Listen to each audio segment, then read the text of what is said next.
सभी भाइयों को नमस्कार। स्वागत है आपका गवर्नमेंट एग्जाम प्रिपरेशन चैनल में। जो चैप्टर चल रहा है परामर्श, इसका अर्थ, आवश्यकता और तकनीकी, प्रभावी संचार और इसके कौशल, ठीक है। उसका आज जो है अंतिम सेशन है उस चैप्टर का, और इस सेशन के साथ ही हम लोग जो है कोर्स का 75% पूरा कर देंगे। कितना परसेंट? 75%, ठीक है। आप लोग जो है, आप लोगों से निवेदन है कि कृपया करके आप लोग जो भी कोर्स पूरा हो गया है उसके रिवीजन पर ध्यान दीजिए। जो भी प्रैक्टिस कराया जा रहा है उस पर ध्यान दीजिए। कोर्स पूरा कराने की जिम्मेदारी हम पे छोड़ दीजिए, ठीक है। डेट अभी नहीं आया हुआ है, कोर्स समय से पूरा हो जाएगा। और एक और बात, उसके बाद जो है प्रैक्टिस लगातार चलेगी, इसकी भी मैं गारंटी ले रहा हूँ, ठीक है। दो जो बेस्ट बुक हैं, देखिए अन्य बुकों को मैं भी देखा हूँ, इसमें नहीं कि बस इन्हीं दो बुकों को देखा हूँ, तो अन्य बुकों में गलतियाँ बहुत हैं, ठीक है। मैं नाम नहीं लेना चाहता उन पब्लिकेशंस का, क्योंकि नाम लेने से क्या होता है कि अच्छा नहीं लगता कि किसी को जो बुराई की जाए, वो भी ऐसे प्लेटफॉर्म पे। तो कहने का मतलब है कि मैं छानबीन करके ही आपके सामने आया हूँ। तो इन चीज़ों को ध्यान रखिए, और जो है ये आप सही चल रहे हैं, सही समय से चल रहे हैं, और बस आप रिवीजन पे फोकस करिए, ठीक है। और अपनी चीज़ों को याद करने पे फोकस करिए, प्रैक्टिस करने पे फोकस करिए। चलिए शुरू करते हैं आज का पहला प्रश्न, यानी कि प्रश्न नंबर 21। पहला वो जो 1 से लेकर 20 प्रश्न जो है वो हो चुका है, जाकर प्लेलिस्ट में देख लीजिएगा। प्लेलिस्ट में जो है सब कुछ है, प्रैक्टिस क्वेश्चन भी है, बाय नेम है, ठीक है। हर चीज़ ऊपर थंबनेल पे हर चीज़ लिखा हुआ है, आपको ज़्यादा ढूंढने की जरूरत नहीं है। चलिए शुरू करते हैं। समन्वित परामर्श के प्रवर्तक हैं, समन्वित परामर्श के प्रवर्तक हैं कौन है? एफसी थार्ने हैं, रूथ स्ट्रांग है, मायर साहब है, या कोई नहीं है? तो उसका उत्तर जाएगा ए, यानी कि एफसी थार्ने हैं। समन्वित परामर्श के प्रवर्तक जो है एफसी थार्ने हैं।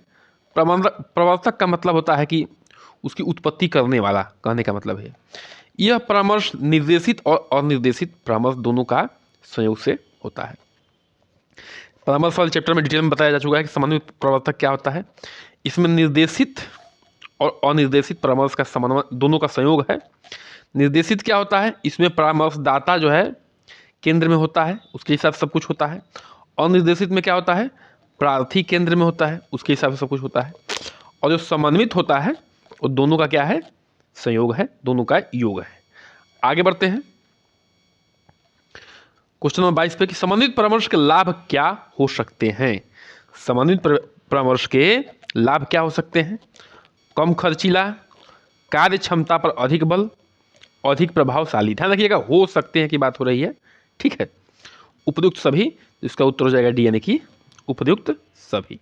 कम खर्चीला है, कार्य क्षमता पर अधिक बल देना है, अधिक प्रभावशाली है। इसका जो डिटेल है उसके बारे में पढ़ लेते हैं। समन्वित परामर्श के जो है लाभ निम्न है।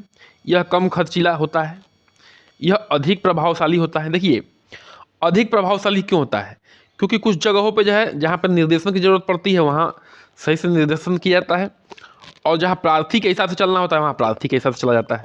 तो इसमें दोनों होता है, तो इसलिए अधिक प्रभावशाली होता है। इसमें कार्य क्षमता पर अधिक बल दिया जाता है, कार्य क्षमता पर अधिक बल दिया जाता है। समय की बचत, ठीक है। शक्ति की क्या होती है? शक्ति की भी बचत होती है। आवश्यकता अनुसार परिवर्तन होता है।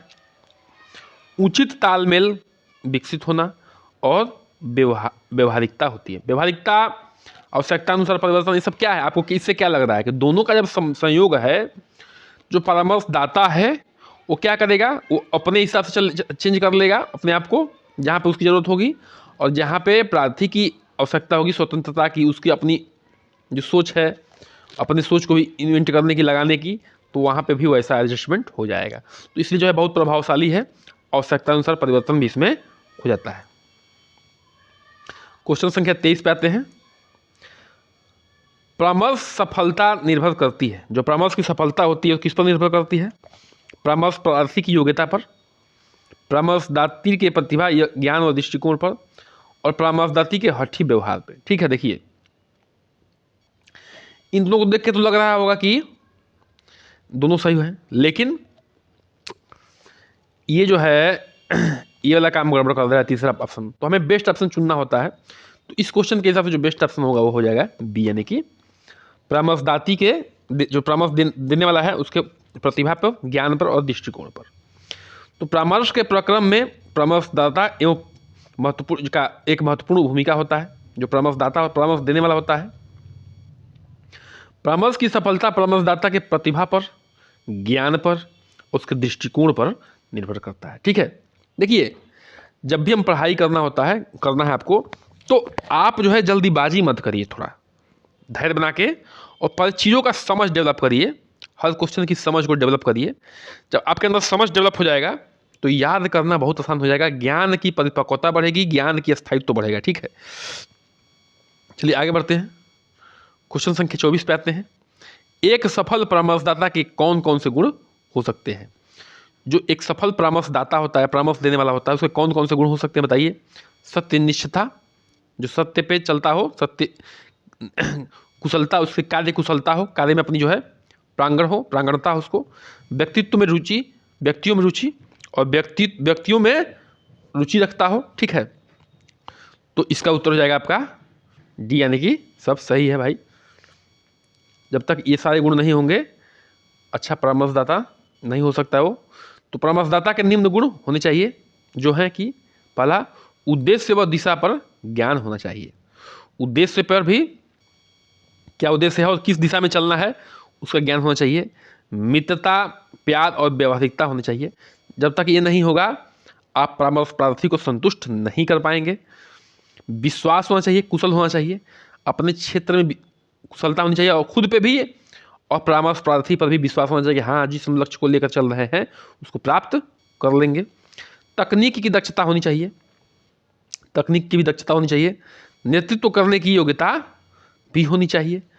दूसरे व्यक्तियों को प्रभावित करना, जब तक दूसरे व्यक्ति प्रभावित नहीं करेंगे तब तक जो है प्रार्थी कैसे जो है अपने लक्ष्य की तरफ बढ़ेगा। सामाजिक संवेदनशीलता, मतलब कि ऐसा आपको जो है परामर्श देना है जो समाज के रूप में भी हितकर हो, समाज जो भी उसको अपनाता हो। ठीक है, ये भी ध्यान रखना है। व्यक्तियों की रुचि को लेना, मतलब व्यक्तियों में रुचि लेना। व्यक्तियों में रुचि नहीं लेंगे तो जो है आप अच्छे परामर्शदाता कैसे बन सकते हैं। आगे बढ़ते हैं, क्वेश्चन संख्या 25 पे आते हैं। परामर्श की आवश्यकता क्यों पड़ती है बताइए, क्यों पड़ती है भाई? परामर्श प्रार्थी की समस्याओं को दूर करने के लिए, परामर्श प्रार्थी की आत्म मूल्यांकन के लिए, परामर्शदाता के को परखने के लिए। इसमें परामर्शदाता को क्यों परखना है? मेन तो हमारा परामर्श प्रार्थी से मतलब है, तो इसका उत्तर हो जाएगा डी, यानी कि ए और बी दोनों सही है। देखिए जो परामर्श प्रार्थी है उसकी समस्याओं को दूर तो करना ही है, कभी कभी मूल्यांकन भी करना पड़ता है। ठीक है, कि हमारा जो है कोई भी समस्या वो कहाँ तक गंभीर है, कितना गंभीर है, या हमारी जो जानकारी है चाहे जो भी है इस क्षेत्र में हम कहाँ तक पहुँचे हैं, तो उसमें के लिए लोग जाते हैं। देखिए जैसे मान लीजिए किसी व्यक्ति के पथरी है, पेट स्टोन है अंदर, पेट के अंदर, तो जब उसको गलाने की दवा चलती है तो क्या करता है उसका अल्ट्रासाउंड होता रहता है कि भाई देखिए कितना छोटा हुआ है, कितना छोटा हुआ है। कहने का मतलब तो क्या कर रहा है वो अपने आप को मूल्यांकन कर रहा है। ठीक है, तो यहाँ भी एक परामर्शी है वो। तो एक परामर्श प्रार्थी को परामर्श की आवश्यकता निम्न बातों की पड़ती है। परामर्श प्रार्थी की समस्या जैसे हीन भावना, पीने की आदत व नशीली दवाओं की लत आदि का दूर करने के लिए। ठीक है, मतलब कि इनसे छुटकारा प्राप्त करने के लिए, हीन भावना से, पीने की आदत से, नशीली दवाओं से। दूसरा, परामर्श प्रार्थी को परामर्शदाता के सहयोग से अपनी मनोस्थिति में सुधार करके अपनी समस्याओं पर निर्णय लेने के लिए। परामर्श प्रार्थी की परामर्शदाता के सहयोग से अपनी मनोस्थिति में सुधार करने के लिए भी, यानी कि मूल्यांकन करने के लिए भी, समस्याओं का निर्णय लेने के लिए भी ये होता है। आगे बढ़ते हैं, क्वेश्चन संख्या 26 पर आते हैं। चलिए, संचार में निस्पंदन के बुरे प्रभाव को कम करने के लिए किस उपाय का प्रयोग किया जाता है? निस्पंदन के बुरे प्रभाव को कम करने के लिए किस उपाय का प्रयोग करते हैं? गतिकी का, पाराभाषा का, लघुदृढ़ीकरण का, या स्पर्शीय संचार का? तो इसका उत्तर हो जाएगा डी, यानी कि स्पर्शीय संचार का। तो संचार में निस्पंदन के बुरे प्रभाव को कम करने के लिए स्पर्शीय संचार का प्रयोग किया जाता है। आगे बढ़ते हैं, क्वेश्चन संख्या 27 पे आते हैं। संचार प्रक्रिया में निम्नलिखित में से कौन सा चरण पहले आता है? देखिए, संचार प्रक्रिया में निम्नलिखित में से कौन सा चरण पहले आता है? तो बताइए, संचारण, कूटानुवाद, समझना या कूटलेखन। ठीक है, तो देखिए, जो भी 4 प्रक्रिया हैं संचार करने में, उनमें सबसे पहला चरण जो होता है वो होता है कूटलेखन। पहले लिखेंगे तभी तो कुछ भेजेंगे। तो संचार प्रक्रिया में कूटलेखन जो है चरण पहले आता है। संचार प्रेषण, उसके बाद प्राप्तकर्ता को सूचना भेजने की एक प्रक्रिया है।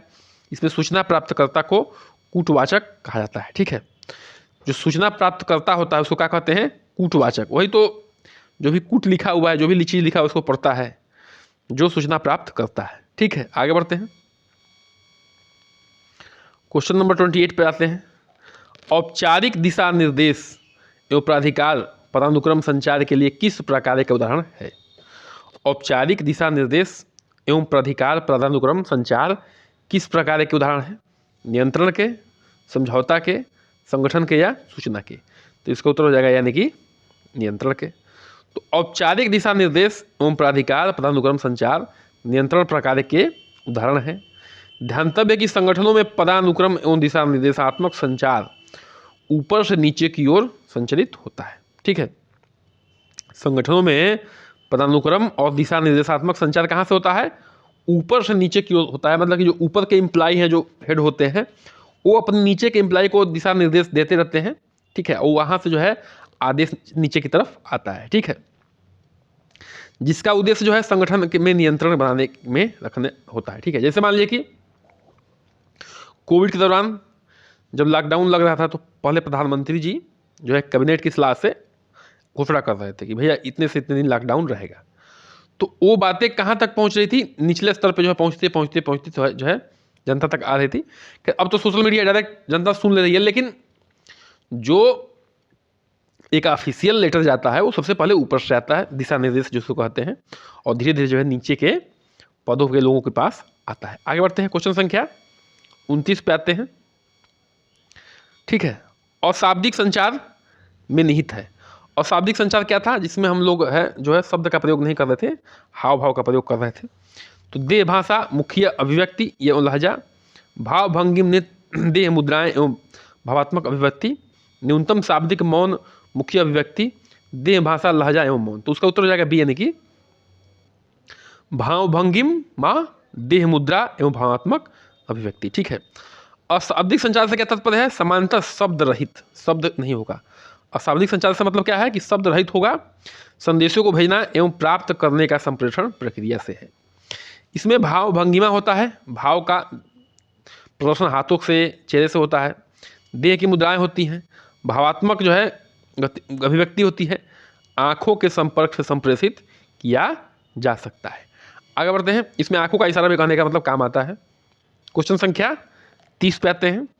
संचार का वह साधन जो बहुत सारे अर्ताओं का वो एक स्रोत से जो है के साथ सूचना प्रसारित करता है कहलाता है। देखिए, अर्ताओं मतलब कि सुनने वाले की बात हो रही है, सुनने वाला या देखने वाला। संचार का एक ही स्रोत होगा, लेकिन देखने वाले, सुनने वाले इसको बहुत लोग होंगे, करोड़ों लोग होंगे। ठीक है, ऐसे ये सब देखने सुनने वाले हैं। स्रोत एक ही है। ठीक है, ये स्रोत है।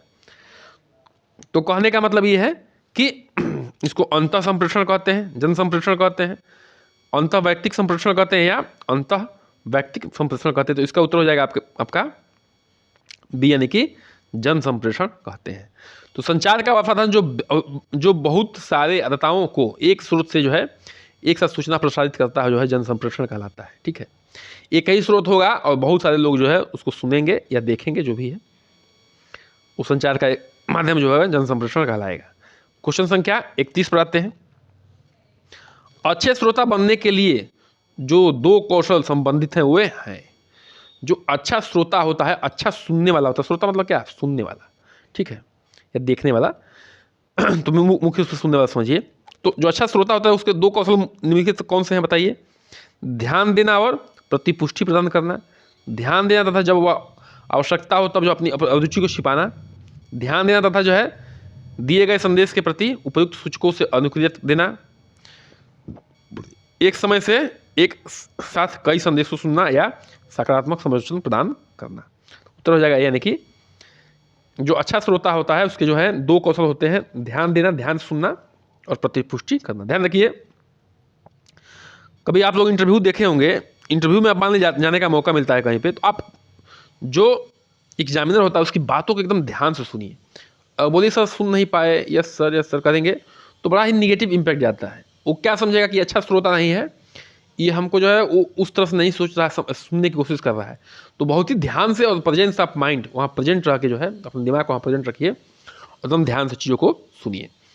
जो अच्छे श्रोता होते हैं तो जो है 2 आवश्यक कौशल ध्यान देना और प्रतिपुष्टि प्रदान करना है। आगे बढ़ते हैं, क्वेश्चन संख्या 32 पे आते हैं। चलिए, निम्नलिखित में से कौन सा एक संपर्क कौशल नहीं है? संपर्क कौशल, संपर्क कौशल का मतलब क्या होता है? एक दूसरे से संपर्क बनाने का जो कौशल है वो नहीं है। तो सुनना है, बोलना है, तैरना है या हाथ लड़ाना है। तो नहीं की बात थोड़ी ध्यान रखिएगा। तो तैरना जो है संपर्क कौशल नहीं है, बाकी जो है सुनना बोलना जो है एक दूसरे से संपर्क में करने में काम आता है। तो सुनना बोलना हाथ लहराना संपर्क कौशल के जो है अंतर्गत आता है। सुनना बोलना, देखिए जब नेताजी लोग आते हैं तो क्या करते हैं? हाथों को लहराते हैं, ठीक है, हाथ लाते हुए चलते हैं। सुनना बोलना हाथ लाना संपर्क कौशल के अंतर्गत आता है, जबकि तैरना जो है संपर्क कौशल के अंतर्गत नहीं आता है। तो ये क्या है? एक तरह का एक्सरसाइज है। आगे बढ़ते हैं, क्वेश्चन संख्या 33 पे आते हैं। एक के बिना एक दूसरे के साथ संवाद करना असंभव है। एक डैश के बिना एक दूसरे से साथ संवाद करना असंभव है। देखिए, आवाज़ के बिना, हाथ के बिना, फोन के बिना या संवाद कौशल के बिना। उसका उत्तर हो जाएगा डी यानी कि संवाद कौशल के बिना। देखिए, अभी आपको आवाज़ लग रहा होगा लेकिन मैं बताऊंगा, ठीक है। संवाद को आप परिभाषा समझेंगे तो ज़्यादा समझ में आएगा। देखिए, संवाद कब होता है? जब 2 लोग आपस में बात करते हैं, लेकिन जब तक आप अपनी बात को दूसरे को समझा नहीं पाएंगे कि आप कहाँ क्या चाह रहे हैं, या वो अगला जो है आपको समझा नहीं पाएगा कि आप अगला क्या कहना चाह रहा है, तब तक संवाद जो है इफेक्टिव नहीं होगा, प्रभावी नहीं होगा। उसको संवाद नहीं कहा जाएगा। आप कहने का मतलब है कि जिस तरह से आप जो बातें प्रस्तुत करना चाह रहा है उस तरह से आपको समझ में आ रहा है कि नहीं, वही संवाद होता है। किसी को अपनी बात समझाने के लिए संवाद कौशल का होना अति आवश्यक है। उनके अंदर संवाद कौशल है कि नहीं है। एक अच्छे व्यक्तित्व के लिए संवाद कौशल का होना अत्यंत जरूरी है, क्योंकि व्यक्तित्व विकास का मजबूत पक्ष जो है संवाद कौशल ही होता है, ठीक है। जो व्यक्तित्व विकास का मजबूत पक्ष होता है वो क्या होता है? संवाद कौशल ही है। संवाद कौशल के बिना जो है एक दूसरे के साथ संवाद करना असंभव है। संवाद कौशल के बिना एक दूसरे के साथ आप संवाद नहीं कर सकते हैं। जैसे मैं बताया हूँ एक एग्जाम्पल कि मान लीजिए कि आप तमिलनाडु में गए, वहाँ के लोग तमिल बोल रहे हैं, आपको तमिल बिल्कुल ही नहीं आती, उसको हिंदी बिल्कुल नहीं आती, आप बात करके दिखा दीजिए। तो क्या है, वहाँ लैंग्वेज बैरियर तो आ ही रहा है, तो लैंग्वेज बैरियर की वजह से जो है संवाद कौशल भी आ रहा है। आपके पास बोलने की क्षमता है, हाथ पांव भी ला सकते हैं, लेकिन उसकी बातों को समझ नहीं सकते, तो संवाद कौशल क्या है? संवाद क्या है आपका? अधूरा माना जाएगा। आगे बढ़ते हैं, क्वेश्चन संख्या 34 पे आते हैं। निम्नलिखित में से कौन सा संप्रेषण में सबसे अधिक सहायक श्रव्य कौशल है? श्रव्य कौशल मतलब कि सुनने की क्षमता। कौन सा संप्रेषण में श्रव्य कौशल जो है अधिक सहायक है? तो प्रतियोगी श्रव्य में, निष्क्रिय श्रव्य में, सक्रिय श्रव्य में या पूर्वग्राही श्रव्य में? उत्तर हो जाएगा सी यानी कि सक्रिय श्रव्य में। कहने का मतलब सक्रिय श्रव्य होने का मतलब क्या है? कि आपको एकदम सक्रिय होकर सुनना है, ठीक है, चीज़ों को बिल्कुल जो है ध्यान से और सक्रिय होकर सुनना है कि क्या कहना चाह रहे हैं। तो उसमें जो है श्रव्य कौशल जो है क्या होगा? प्रभावी होगा। तो संप्रेषण में जो है सक्रिय सर्वाधिक सहायक श्रव्य कौशल है। संप्रेषण में सक्रिय सर्वाधिक सहायक श्रव्य कौशल है। सभा सम्मेलन, संगोष्ठी, भेंटवार्ता, साक्षात्कार। देखिए साक्षात्कार आ गया ना, कोई सभा सम्मेलन हो रहा है, कोई संगोष्ठी हो रही है, भेंटवार्ता हो रहा है, साक्षात्कार हो रहा है, इंटरव्यू हो रहा है, व्यक्तिगत परामर्श हो रहा है, मुलाकात हो रहा है, टेलीफोन पर बात हो रही है, टेप रेडियो हो रही है, समितियाँ हो रही हैं, इत्यादि में श्रव्य माध्यम है। सुनना ही मेन चीज़ है। आगे बढ़ते हैं, क्वेश्चन संख्या 35 पे आते हैं। देखिए, इन क्वेश्चन से ये मत सोचिएगा कि अरे आगे तो प्रश्न दिया हुआ है। हम इन क्वेश्चन को इसलिए रखे हैं कि आपका जो है चैप्टर के प्रति समझ डेवलप हो जाए। जो पुरानी चीज़ें हम लोग पढ़े हैं उसको रिवीजन कर लें हम लोग इनके माध्यम से, ठीक है। चलिए, निम्नलिखित में से कौन सा संप्रेषण कौशल के मूल्यांकन का सर्वाधिक उपयुक्त प्रचलन यानी कि पैरामीटर क्या होता है? किसी चीज़ को मापने वाला, ठीक है। निम्नलिखित में से कौन सा संप्रेषण कौशल के मूल्यांकन का सर्वाधिक उपयुक्त पैरामीटर है? तो देखिए, अवरोध मुक्त संप्रेषण, सरल भाषा, आमने सामने की संपर्क, या पृष्ठ पोषण यानी कि फीडबैक। देखिए, हम आपको समझाए थे कि यहाँ से एक संप्रेषण प्रेषक होता है, प्रेषक मतलब संप्रेषण करने वाला, ठीक है, संप्रेषक। यहाँ पे होता है श्रोता, श्रोता होता है। यहाँ पे मैसेज आता है, मैसेज मतलब कि सूचना, ठीक है। और यहाँ से आता है फीडबैक। जैसे गुरु जी पूछते हैं बेटा समझ में आया, तो बच्चा क्या करता है, हाँ सर समझ में आया। जब तक उसको समझ में नहीं आएगा, जब तक वो फीडबैक हाँ में नहीं देगा, गुरु जी का मैसेज कितना भी भेजें कोई मतलब नहीं है। क्यों?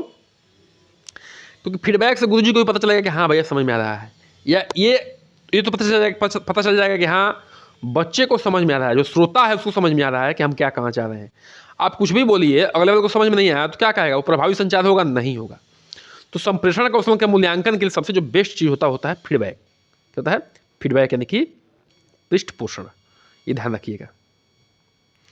तो संप्रेषण कौशल के मूल्यांकन का सर्वाधिक उपयुक्त पैरामीटर जो है पृष्ठ पोषण यानी कि फीडबैक है। संप्रेषण दो या दो से अधिक व्यक्तियों के मध्य निरंतर चलने वाली प्रक्रिया है। संप्रेषण में ये चीज़ों को बता दिए हैं, जाके पढ़ लीजिएगा। बहुत कम लोग उस लेक्चर को देखे हैं, देख लीजिएगा। पढ़ाने के तरीके में बहुत अंतर है, ठीक है, और समझाने के तरीके में तो आप देखेंगे तो जो है बड़ा आसानी से समझ में आ जाएगा। जो कि व्यवहारिक आदान प्रदान एवं वृद्धि के लिए उनका पृष्ठ पोषण करता है। आगे बढ़ते हैं, क्वेश्चन संख्या 36 पे आते हैं। निम्न में से क्या संचार कौशल में बाधक नहीं है? बाधक नहीं है मतलब सहायक है। बाधक नहीं है मतलब क्या है? सहायक है, सीधी सी बात है। भावनात्मक, संक्षिप्तता, सीमित शब्दावली, या वरिष्ठों का भय, ठीक है। तो इसका उत्तर हो जाएगा बी यानी कि संक्षिप्तता। आप ठोस में बात कर लीजिए, ये जो है बाधक नहीं है। बहुत ज़्यादा भावुक हो जाएंगे तो भी जो है संचार कौशल में बाधक है। सीमित शब्दावली, आपके पास शब्दों की कमी है, कुछ कह ही नहीं पा रहे हैं, या कहीं कहीं ऐसे शब्द का प्रयोग करना चाहिए जो आपको नहीं पता है तो आप नहीं बात को समझा पाएंगे। वरिष्ठों का भय है, बड़े लोगों का भय है कि हम गलत तो नहीं बोल देंगे, तो भी अपनी बातों को सही से संचार कौशल में ये बाधक बन जाएगा। आप बातों को अपने नहीं कह पाएंगे सही से, ठीक है। लेकिन संक्षिप्तता यानी कि आपको बातों को ठोस करके बोलना आता है, कला आता है, ठीक है, तो आप कह सकते हैं इस चीज़ को, ठीक है। तो भावनात्मक, सीमित शब्दावली, वरिष्ठों का भय तथा सूचना अधिक संचार कौशल में बाधक है, जबकि संक्षिप्तता संचार कौशल के लिए आवश्यक है। संक्षिप्तता क्या है? आवश्यक है, ठीक है। आगे बढ़ते हैं। प्रभावी पारस्परिक संचार कौशल हेतु हमें नहीं होना चाहिए। जो प्रभावी पारस्परिक संचार होता है कि कौशल होता है हेतु हमें नहीं होना चाहिए। क्या नहीं होना चाहिए बताइए? जो प्रभावी संचार होता है मतलब कि एक दूसरे को हम अपनी बातों को समझा पाएँ, वहाँ से फीडबैक मिल रहा है कि हाँ हाँ आप समझा पा रहे हैं अपनी बातों को, ठीक है, तो उसमें जो है हमें नहीं होना चाहिए। क्या नहीं होना चाहिए? निश्चित और परिशुद्ध, समय से, तर्कसंगत या और व्यापक। उत्तर जाएगा डी। ये व्यापक नहीं होना चाहिए, बाकी सब ठीक है। तो देखिए, संचार कौशल में संचार प्रेषक में को प्राप्तकर्ता का सूचना भेजने की प्रक्रिया, जिसमें जानकारी पहुंचाने के लिए एक ऐसा माध्यम का प्रयोग किया जाता है जिससे संप्रेषित सूचना प्रेषक और प्राप्तकर्ता दोनों से को समझ सके, ठीक है। मतलब कि जो भी आप सूचना भेज रहे हैं, चाहे लिखित माध्यम से, मौखिक माध्यम से, सांकेतिक माध्यम से, वो अगले प्राप्तकर्ता को समझ में आनी चाहिए। प्रभावी पारस्परिक संचार कौशल व्यापक नहीं होना चाहिए, ठीक है। व्यापक नहीं होना तो भी काम चल जाएगा, बाकी अन्य चीज़ें जो है होनी चाहिए। आगे बढ़ते हैं, क्वेश्चन संख्या 38 पे आते हैं। संचार पर्यावरण इन्वायरमेंट के प्रमुख अंग हैं। जो संचार पर्यावरण है उसके प्रमुख अंग कौन कौन से हैं? देखिए, बताइए। संदेश है, उत्तर है, ठीक है, माध्यम है, टेलीफोन है, ठीक है। मतलब जो संचार पर्यावरण है उसमें जो है क्या क्या आपका के प्रमुख अंग हैं, तो जो इसका उत्तर हो जाएगा कोड देख लीजिए पहले, ठीक है, कोड देख लीजिए। इसका उत्तर हो जाएगा, ये कोड है, इसका उत्तर हो जाएगा बी, ठीक है। बी में क्या है? 1, 2 और 3, ठीक है, 1, 2 और 3 है। टेलीफोन तो एक वो हो गया, ठीक है, लेकिन संचार में जो है संदेश हो गया, उसका उत्तर जो आ रहा है उत्तर आ रहा है, माध्यम चैनल हो गया, जो बताए थे, ठीक है, वो क्या है, बताइए वो क्या है? वो आपका पर्यावरण के अंग है, संचार पर्यावरण के अंग है। तो संचार पर्यावरण के 3 अंग होते हैं प्रमुख: संदेश, उत्तर और माध्यम। ठीक है, आगे बढ़ते हैं। उत्तर में क्या हो जाएगा? फीडबैक। माध्यम क्या हो जाएगा? जिस चैनल से आप भेज रहे हैं, ठीक है, मौखिक रूप से भेज रहे हैं, सांकेतिक भेज रहे हैं या लिखित भेज रहे हैं, वो आपका माध्यम हो गया। क्वेश्चन नंबर 39 पे आते हैं। पारस्परिक कौशल का उद्देश्य जो है कार्यकुशलता में सुधार करना एवं डैश को अधिक मूल्यवान बनाता है। पारस्परिक कौशल जो है का उद्देश्य, जो पारस्परिक कौशल का उद्देश्य होता है कार्यकुशलता में सुधार करना एवं डैश को अधिक मूल्यवान बनाता है। किसको? नियोक्ता को, कर्मचारी को, ग्राहक को और या डॉक्टर को। उत्तर जगह भी यानी कि कर्मचारी को। जो पारस्परिक कौशल का उद्देश्य होता है वो कार्यकुशलता में सुधार करना एवं कर्मचारी को अधिक मूल्यवान बनाना है। ठीक है, देखिए जब आपकी बताया था लीडरशिप पढ़ा रहे थे, तो बताए थे कि जब आपका जो है संवाद कौशल बढ़िया होगा, बात करने का तरीका बहुत अच्छा होगा, तो आपके नीचे जो भी काम कर रहे होंगे उनकी कर्मचारी, वो भी उनको आप जो है अच्छे से मोटिवेट कर ले जाएंगे, अच्छे से समझा ले जाएंगे चीज़ों को, और आपका जो है उनकी कार्यकुशलता बढ़ा सकते हैं उसके अपनी बातों से, और कर्मचारियों को जो है मूल्यवान बना सकते हैं। किस किस पर्पज से? जैसे वो जो है काम अच्छा से करेंगे तो क्या होगा, आपकी फैक्ट्री या आपका जो भी ऑर्गेनाइजेशन है वो अच्छा रिस्पांस देगा, अच्छा प्रोडक्शन देगा, तो आप जो है उनको क्या बना सकते हैं? एक वैल्यूएबल एसेट बना सकते हैं। तो पारस्परिक कौशल एक उद्देश्य जो है कार्यकुशलता में सुधार करना एवं कर्मचारियों को अधिक मूल्यवान बनाना है।